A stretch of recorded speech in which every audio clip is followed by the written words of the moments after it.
Nama Om Vishnu Padaya Krishna Prestaya Bhutale Shrimati Bhakti Vedanta Swaminiti Namane Namaste Saraswati Deve Gauravani Prachayane Nirvishesha Shunyavadi Paschachadeshatane Shri Krishna Chaitanya Prabhu Nityananda Shri Advaita Gadadha Shivas Adi Gaura Bhakta Vrinda Hare Krishna, Krishna Krishna, Hare Hare, Hare Rama, Rama Rama, Hare Hare.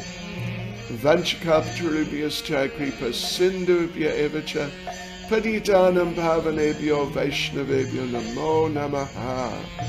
Anant Koti Vaishnav Vrinda ki, Srila Prabhupada ki jai, Gaur Premanande. So it's a short section. What is it? It's 4 verses. But it's interesting. It's interesting. This is another place where Lord Krishna lists out certain of his glories. Well, yeah, that's true. But specifically by pointing out, or particularly, or specifically even, by pointing out how certain very special features of this material world are there just by his mercy, on the basis of his potency. That's all. Yeah. So in this way, if we understand these different features of this world, which are very prominent indeed, some of just the main things within this world, which in many cases we see every day, if we're able to appreciate them as being manifestations of the energy of Krishna, then we will be seeing Krishna in the sense of appreciating, seeing whatever it is that, oh yes, this is the energy of Krishna. Like this, we will, in a very important sense, be seeing Krishna. So let us begin. It looks like there's just one section here, no subsections to it. From verse 12 to verse 15, let us just read through the verses first of all. Verse 12, the splendor of the sun, which dissipates the darkness of this whole world, comes from me. And the splendor of the moon and the splendor of fire are also from me. Well, these are very foundational things, aren't they? Just about the most foundational you could get. Things within this world. But they're manifestations of Krishna's potencies. They come from him. So like this, appreciating like this, we'll be able to appreciate the presence of the Lord. Verse 13, I enter into each planet, and by my energy they stay in orbit. Well, some energy is keeping them in orbit. My gosh. And the same orbit all the time. They're not flying off and colliding with each other. So something's going on there. Yes. I enter into each planet, and by my energy they stay in orbit. I become the moon, and thereby supply the juice of life to all vegetables. Verse 14, I am the fire of digestion in the bodies of all living entities, and I join with the air of life outgoing and incoming, to digest the 4 kinds of foodstuffs. Okay. Well, these are all important things. And number 15, another classic verse. What a classic. Just a complete classic verse of just tremendous significance. Yes. I am seated in everyone's heart, and from me come remembrance, knowledge, and forgetfulness. By all the Vedas I am to be known. Indeed, I am the compiler of Vedanta, and I am the knower of the Vedas. Yes, very interesting, very important. Okay, so that's what we're going through this evening. I think we'll just, this will finish just this section. That's my expectation at least. So, verse 12. The splendor of the sun, which dissipates the darkness of this whole world, comes from me. And the splendor of the moon and the splendor of fire are also from me. Okay. Well, we have made the point some time before, during the Bhagavad Gita seminar, I forget exactly when, but we made the point that if it was not for the sun, then there would be no life. We cannot live without sun.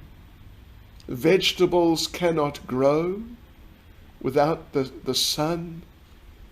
So this the splendor of the sun, Krishna's already made this point.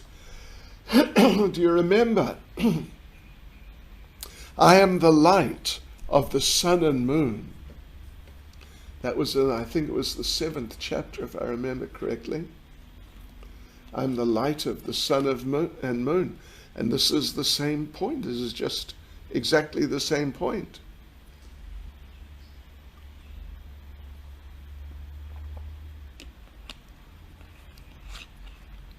Yeah.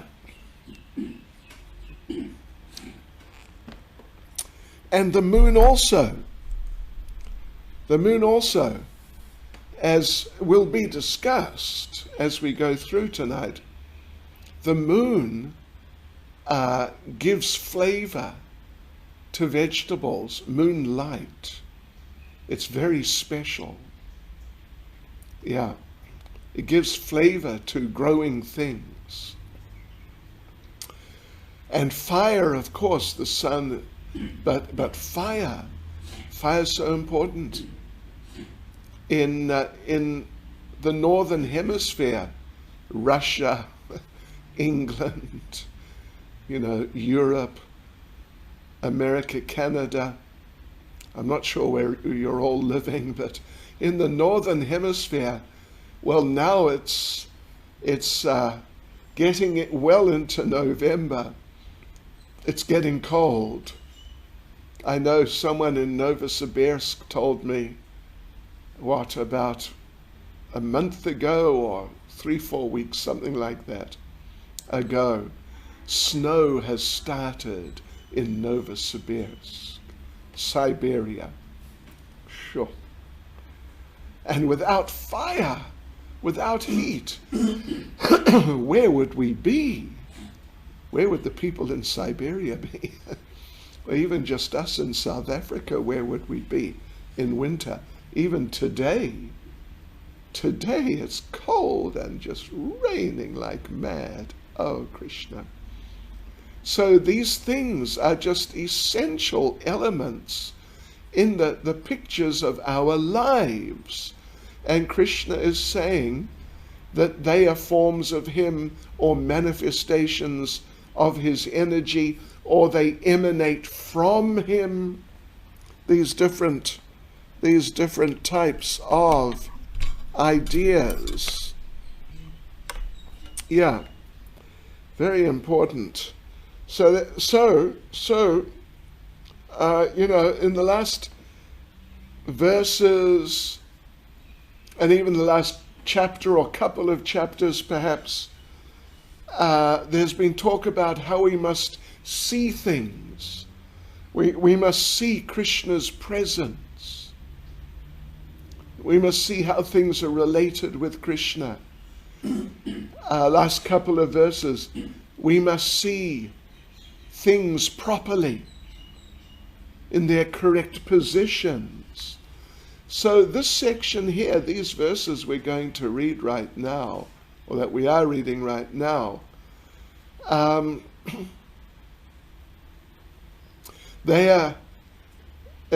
Krishna is explaining what we will see, how we will see, or how we should see when we're looking around and seeing the sunlight and these different things. We must remember, bear it in mind, how this is a manifestation of Krishna's mercy, Krishna's energy, and therefore Krishna's mercy on us. Yeah. So, yeah, this is what we've been told we should see, or that people who are properly situated will see, and that the foolish people, they've been described, they've been described in the last couple of verses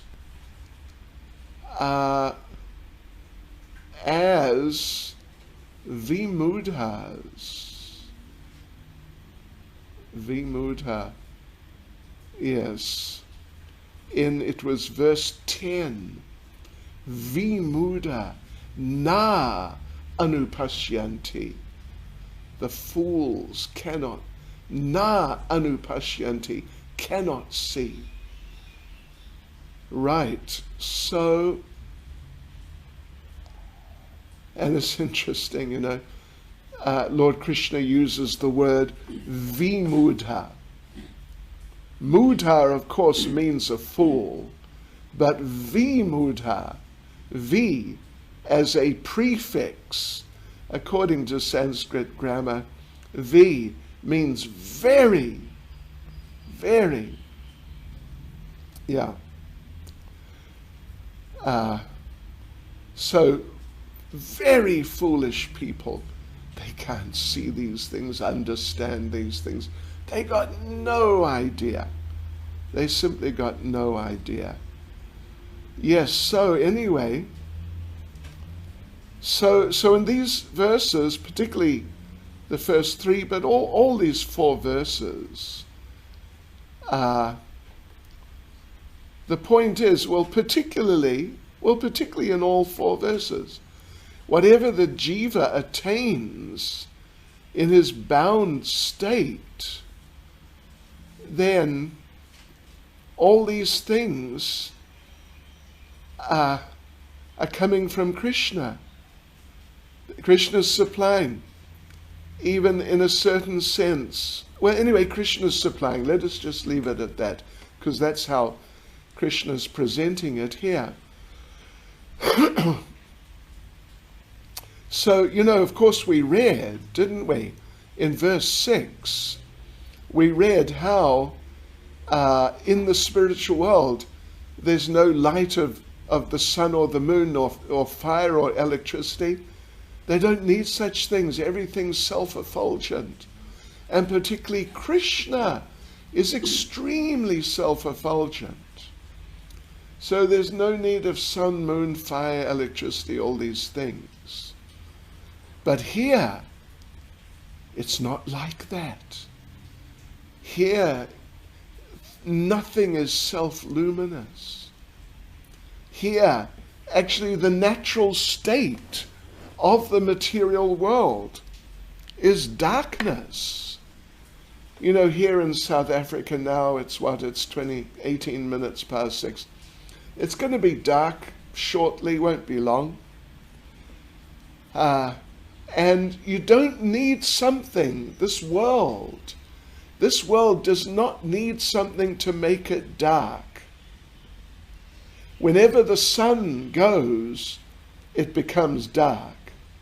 You don't need some sort of dark, whatever, like the sun exudes brightness.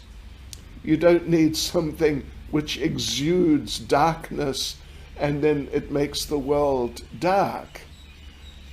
In fact, the world is by nature dark. The material world is by nature dark.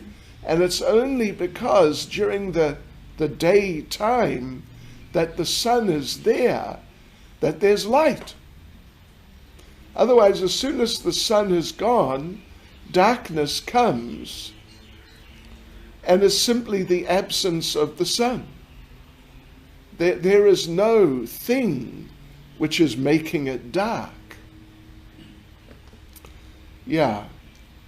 So that is the natural state of the material world, to be dark.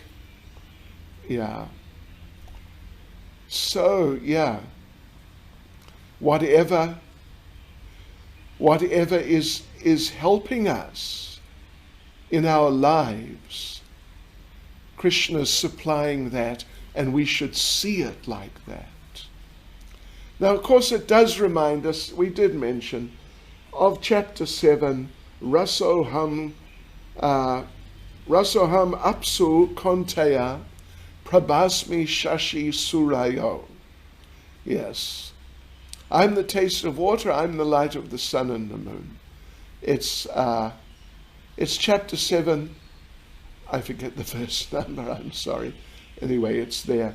It's in the earlier part of chapter 7. Yeah. So the spiritual world doesn't need any illumination. You can't make it dark. But this world is dark. It needs illumination. Therefore, we have the sun. So, Srila Prabhupada explains in the beginning of the purport, in fact, it's actually the first paragraph. Let's just read the first paragraph. The unintelligent cannot understand how things are taking place, but one can begin to be established in knowledge by understanding what the Lord explains here. Everyone sees the sun, moon, fire, and electricity. One should simply try to understand that the splendor of the sun, the splendor of the moon, and the splendor of electricity or fire are coming from the Supreme Personality of Godhead. In such a conception of life, the beginning of Krishna consciousness, which is the beginning of Krishna consciousness, lies a great deal of advancement for the conditioned soul in this material world. Yeah, if we cultivate this vision, it will help us advance, definitely.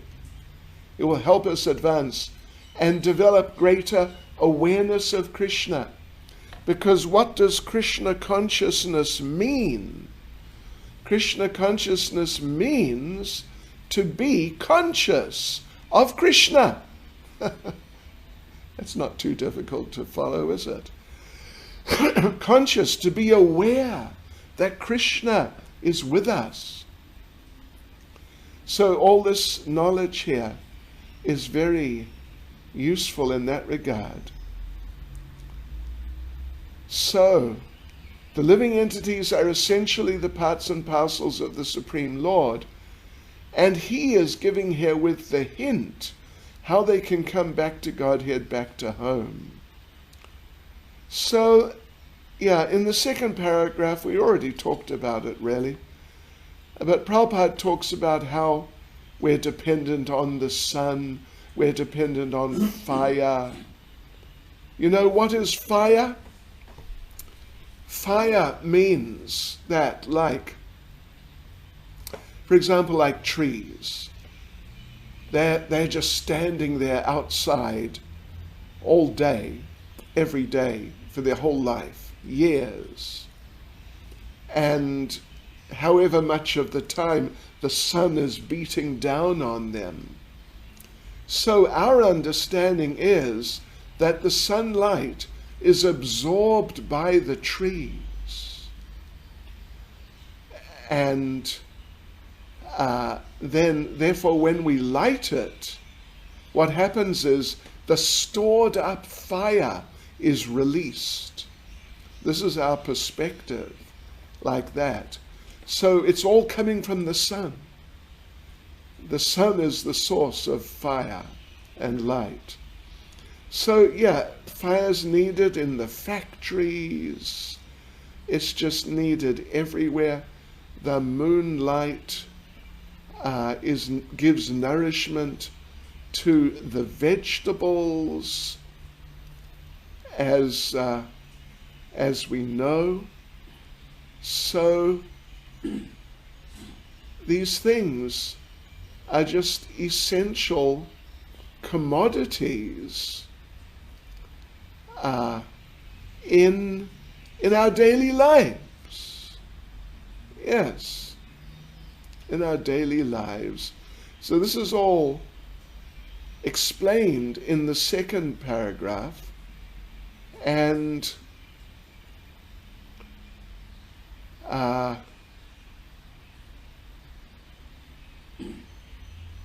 well, let's just have a look here.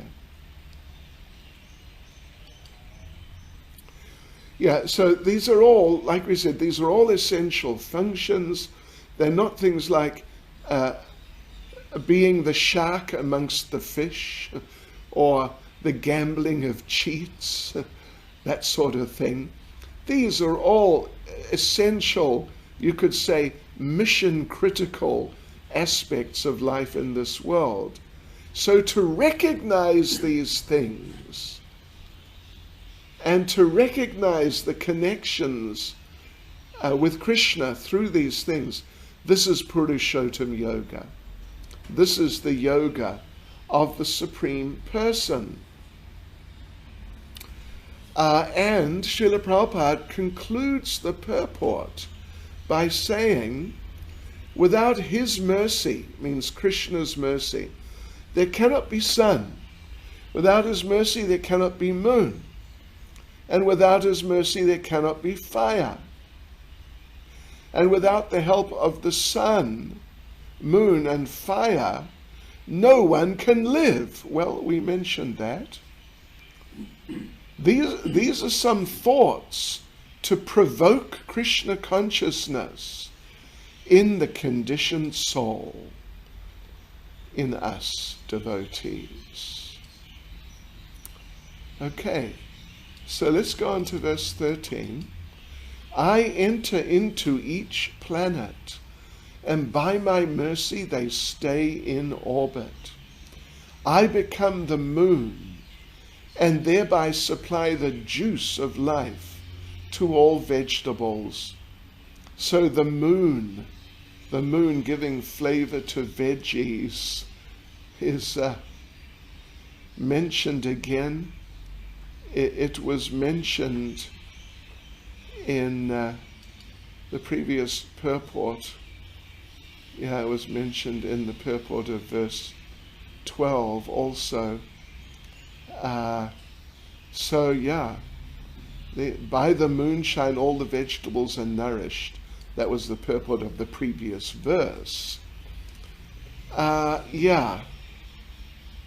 So, okay.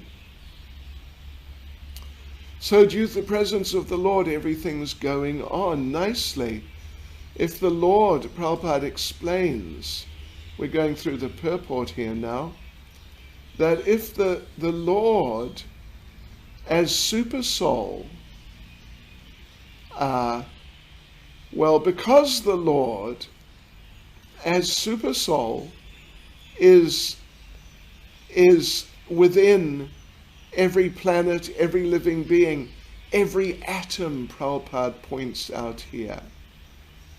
Therefore it's possible for the planets to float in the air. Otherwise, think about it. How do they float? And how do they float? In systematic ways. Come on, please. There has to be some intelligent arrangement.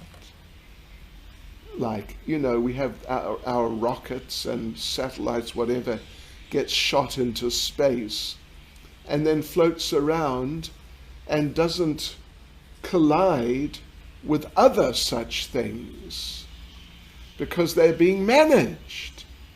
It's not just one of those things they just miss each other. There's many of them up there. But there's management. There's management, of course. So there's management of the planets. So Srila Prabhupada makes the point here in the purport, in the beginning of the purport, in the beginning of the purport. So Supersoul enters the planets, and Prabhupada's repeating it, the planets, the universe, the living entity, even into the atom. So due to his entrance, everything is appropriately manifested. And similarly, when the spirit soul is there, a living man can float on the water. But when the living spark is out of the body and the body is dead, the body sinks. Yes. I mean, that's the whole thing. Having come from a nautical, maritime background, I mean, seriously, we're aware of flotation and non-flotation. But it's a fact. A dead body, a body which has just died, will sink because there's no air in the lungs. But when the body sinks, then decomposition starts happening and the body starts filling up with oxygen due to the chemical reactions, due to decomposition. Therefore, dead bodies come up to the surface again. Anyway, so by Krishna's energy, the planets are floating. And Srila Prabhupada makes the point more or less in the middle of the purport, would you say? Yeah, it's right in the middle of the purport. If someone holds a handful of dust, holding it, there is no possibility of the dust's falling. But if one throws it in the air, it will fall down. Similarly, these planets which are floating in the air are actually held in the fist of the universal form of the Supreme Lord. By his strength and energy, all moving and non-moving things stay in their place. And similarly, towards in the later part of the purport, Prabhupada starts talking about the vegetables. Similarly, it's due to the Supreme Personality of Godhead that the moon nourishes all vegetables. Due to the moon's influence, the vegetables become delicious. Without the moonshine, the vegetables can neither grow nor taste succulent. Human society is working, living comfortably, and enjoying food due to the supply from the Supreme Lord. Otherwise, mankind could not survive. Then Prabhupada touches on a very interesting point, which I'll expand on a little bit. Prabhupada says, the word rasatmaka is very significant. Everything becomes palatable by the agency of the Supreme Lord through the influence of the moon. Now, we can just note, Rasatmaka. Rasa means nectar. In this context, rasa means nectar. And rasatmaka, that basically like either it contains within itself nectar, or even it consists of nectar. It's like that, somewhere in between those two, or some sort of combination, you could say even, of those two, rasatmaka. The word is used in the verse 13.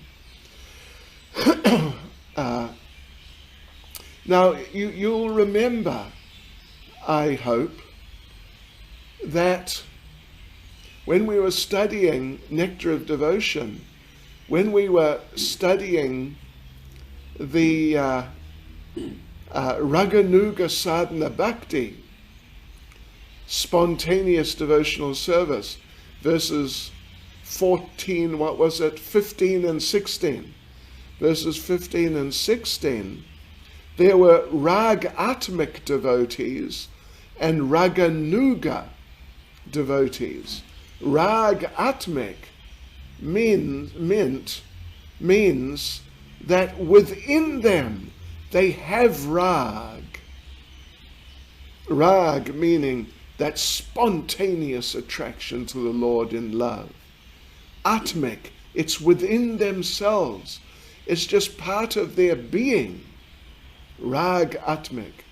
So the moon, this word ras atmak, is a name or a descriptive term for the moon. The moon consists of, it embodies nectar. Interesting, isn't it? Don't tell the NASA and these space people, don't tell them that. They won't get it one little bit. But we understand, the Vedic literatures say, and Prabhupada made the point on a number of occasions, that the moon is in fact a heavenly planet.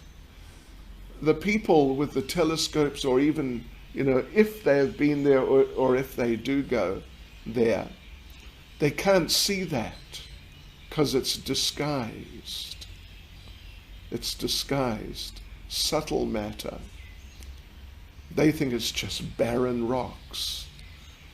Yeah. So, but actually the moon is rasatmak. It embodies nectar. It's made of nectar. Made of rasa or nectar, or deeply containing nectar. And the point is that the light distributes that nectar, the moonlight. Just like rag atmic, those who have rag, and rag anuga, those who are following those who have rag. That's important. Okay, verse 14. I am the fire of digestion in the bodies of all living entities, and I join with the air of life, outgoing and incoming, to digest the 4 kinds of foodstuff. How's your digestion? How's your digestion? Yeah. So, mine so far is not too bad. I have to be careful I don't eat much. I mean, I hardly eat at night. These days I'm having a cup of milk.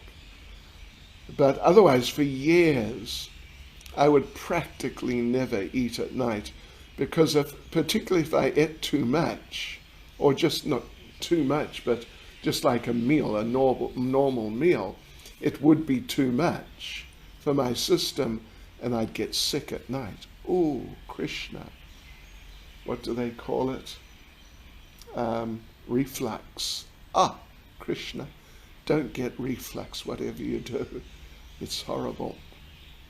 So, anyway, in the purport here, Prabhupada explains that according to Ayurveda, we understand that the process of digestion of food is going on by the function of fire. How's that? That does not mean, devotees, don't worry. It doesn't mean that there is some sort of actual, some wood burning or something. No. But the element fire in an elemental condition or state, the element of fire is present there. And we know that. We know that because when it really is cold, like in Russia in winter, and it's -20, -30, -40, and even sometimes more than -40. But you go out and your body remains the same temperature as usual. Really? Yeah. Even when the weather's cold, your body basically remains the same temperature. Because in a subtle form, elemental form, fire is there. It may manifest via chemicals, but those chemicals are just carrying, directly or indirectly, carrying the potency of fire, and therefore they break down all the foodstuffs. But at night, anyway, okay, yeah, let's just say that. So someone who is prone to not feel very hungry, just as a general rule, particularly people who are vata people, the element air is particularly prominent in their bodies, then they don't feel hungry and they can't eat much, and often or usually they're skinny people. Okay, right, so this fire, Krishna says, I am the fire. I am the fire of digestion. And I join with two of the airs of life. They are different life airs, actually. So Krishna, in the form of the fire of digestion, joins with the outgoing and incoming airs to digest foods. That's prana and apana. Prana and apana, these are the basic life airs, which are involved with the fire, the heat. They're involved in the process of digestion of food. So there again, Krishna is in such a totally foundational way. He is supporting our lives. How would we live if we couldn't eat? I was told once that there's a hellish planet for people who are sort of like gluttonous. They just want to eat and eat and eat and eat. Yeah, that sort of person. So I was told there was a hellish planet for that sort of person, sinful person, where the person gets a big body, like, I don't know, maybe like an elephant size, or a cow or a bull or something, or maybe just an elephant, really big. But the mouth is really small. So in order to get enough food through, I don't know, it's almost like a drinking straw or something very small, they have to eat 24 hours a day. They just have to keep eating. Otherwise they die of starvation. Ah, Krishna. You never know, maybe. Yeah, so even in our eating, Krishna is just holding the whole thing together completely. And without his mercy, we'd have no chance. Yes, so Srila Prabhupada concludes the purport here by saying there are 4 kinds of food stuff. Some are drunk, some are chewed, some are licked up, and some are sucked. And here's the digestive force for all of them. And Srila Vishwanath Chakravarti Thakur has made an interesting comment, which it would seem Prabhupada has based his comment on, but Vishwanath Chakravarti Thakur has given a more elaborate comment on the same point. And it is interesting. I found it interesting. Listen to this. So Krishna is speaking. Becoming Vaishvanara, the fire in the stomach, taking shelter of the bodies of living entities, along with the prana and apana, which stimulate the fire, I digest the food of 4 types.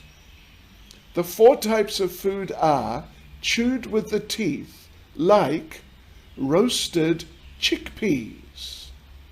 Okay?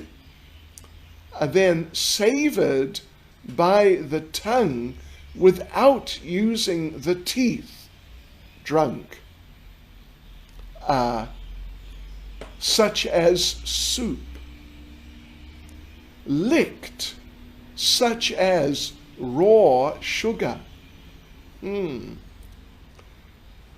sucked items in which the chewed portion is discarded, such as the stick of the sugar cane. Or how about, for those of you who are familiar with drumsticks? Drumsticks are very nice, but you chew out what can be taken out. The rest you just spit out because you just can't eat it. Maharaj, what's the Hindi or whatever for drumstick? Do you remember? I've been told, I forget the name. Anyway, it doesn't matter. It's okay. All right, so there we go. And now we're on to verse 15. And like we said, this is a very famous and important verse. It really is. I am seated in everyone's heart, and from me come remembrance, knowledge, and forgetfulness. By all the Vedas, I am to be known. Indeed, I am the compiler of Vedanta, and I am the knower of the Vedas. Isn't that just an important verse? Such an important verse. You should memorize this verse. Well, I assume it's in your list of verses for Bhakti Shastri. So, yeah, in the beginning of this chapter, there was some mention of the Vedas, and we made the point, and Prabhupada made the point, that even though previously in Bhagavad Gita, the previous 14 chapters, there hasn't been much mention of the Vedas. There has been some, but not much at all, really. not like a focus on the Vedas, Vedic literatures and how they're important and all that. But now is coming, and here in this verse is, and after this verse for the rest of the chapter, which we'll be looking at tomorrow night, here now there is mention of the Vedas and real focus and emphasis on the Vedas in different ways, and particularly, specifically, in terms of how the Vedas are inseparable from Krishna. Really. What are the Vedas? They're for knowing Krishna.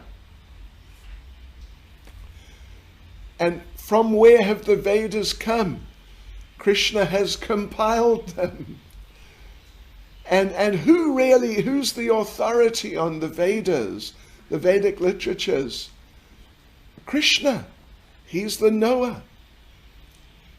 Just see how all-pervading is Krishna.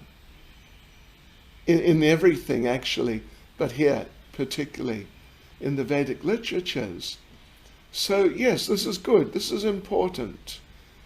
Because the Vedic literatures, not all of them, but of course the Vedic literatures which we study, they're essential for us. Where would we be without Bhagavad Gita? Where would we be without Srimad Bhagavatam, Chaitanya Charitamrita? Where would we be? It just wouldn't be possible. So Krishna's establishing these 3 points here about the Vedas, that he's the subject matter, he's the one who put it together, and he's the one who understands the Vedas. Yeah. Right, so anyway, the first part of the verse, of course, Krishna is saying how he supplies us with all our intellectual faculties, you could say, our intellectual capabilities, or even lack thereof, that by Krishna's mercy, Krishna gives remembrance, Krishna gives knowledge, but he also takes it. He gives forgetfulness. So there's one exchange, there's one class of Srila Prabhupada's that I'm aware of. It's in the computerized version of Prabhupada's books and lectures and morning walks, etc. There's one on this chapter 15, verse 15, and I want to just read a little section from it. Devotee asks Prabhupada a question. So devotee, Srila Prabhupada, sometimes we try to meditate on Krishna, but when we chant Hare Krishna, sinful memory from our past life is coming. How is this to be understood, that Krishna says, from me memory comes? That's a good question, isn't it? Prabhupada says, yes. Memory comes to remind you that you were in this condition, different materialistic conditions, lost in the material world. Whether you are to continue this condition or to make improvement, that's up to you. So if you take instruction from the Vedas, then you'll understand that these conditions of life are not very pleasing. So we have to make progress in a different way in Krishna consciousness. So, yeah, it's like that. Uddhava says in the 11th canto of the Bhagavatam, speaking to Krishna, from you alone the knowledge of the living beings arises, And by your potency, that knowledge is stolen away. So let's have a look at the purport. Let's have a look at the purport. Let's have a look at the first paragraph. Srila Prabhupada begins the purport. The Supreme Lord is situated as Paramatma in everyone's heart, and it is from him that all activities are initiated. So Prabhupada goes on. We forget our past life, but still we may forget our past life, but we act in terms of the conditioning that we brought into this life from the past life. Whatever state of consciousness we got ourselves into in the previous life, we were born in that state in this life. Yes. And therefore, as Prabhupada says, therefore we begin our work, we begin our life's activities according to our past deeds. It's not like we're off to a whole new life. No, we're just continuing on from the previous life. Required knowledge is supplied to him, remembrance is given to him, and he forgets also about his past life. So, it's interesting. Consider this. For the non-devotees, the point is remembrance, knowledge, forgetfulness. Remembrance, knowledge, forgetfulness. For the non-devotees, Krishna gives them remembrance, how they can enjoy, how they enjoyed, how they can enjoy further. He gives them remembrance, and with that remembrance, they can sort of structure their lives. Then he gives them knowledge, how I can enjoy, how I can develop my enjoying even, my enjoyment. And he gives them forgetfulness, how I can forget Krishna, so I don't have to be in anxiety,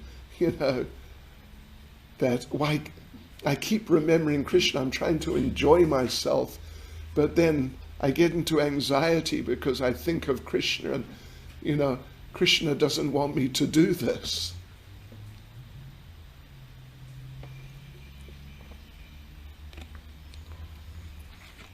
And for the devotees, Krishna, if we chant very nicely, if we really try our best to practice, study the literatures, associate with the devotees, take part in the kirtan and japa and just all the whole Krishna conscious way of life, then Krishna gives us remembrance of him. He gives us knowledge of himself. As he said in chapter 10, if you remember, he gives us knowledge about himself, and he helps us forget about material life. So we don't always have the nagging, what I used to do, what I could have done. Yeah, we don't have to worry about that too much. Or if we really get into it, we just forget about material life altogether. Yeah. So, let's see. Prabhupada concludes the purport by saying, in this verse, well, actually, just before I do that, Srila Prabhupada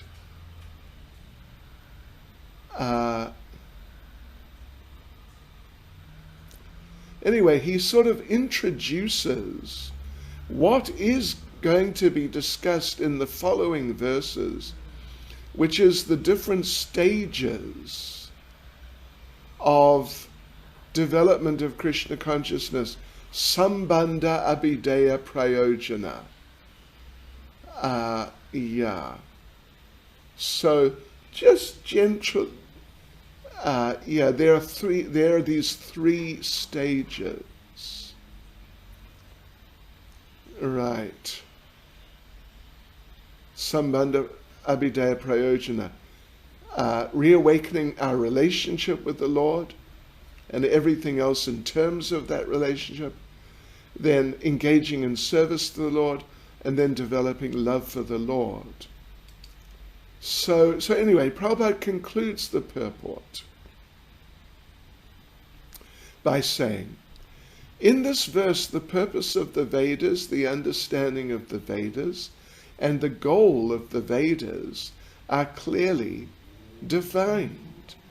And indeed, in the next 5 verses, the last 5 verses, Lord Krishna, Srila Prabhupada, are going to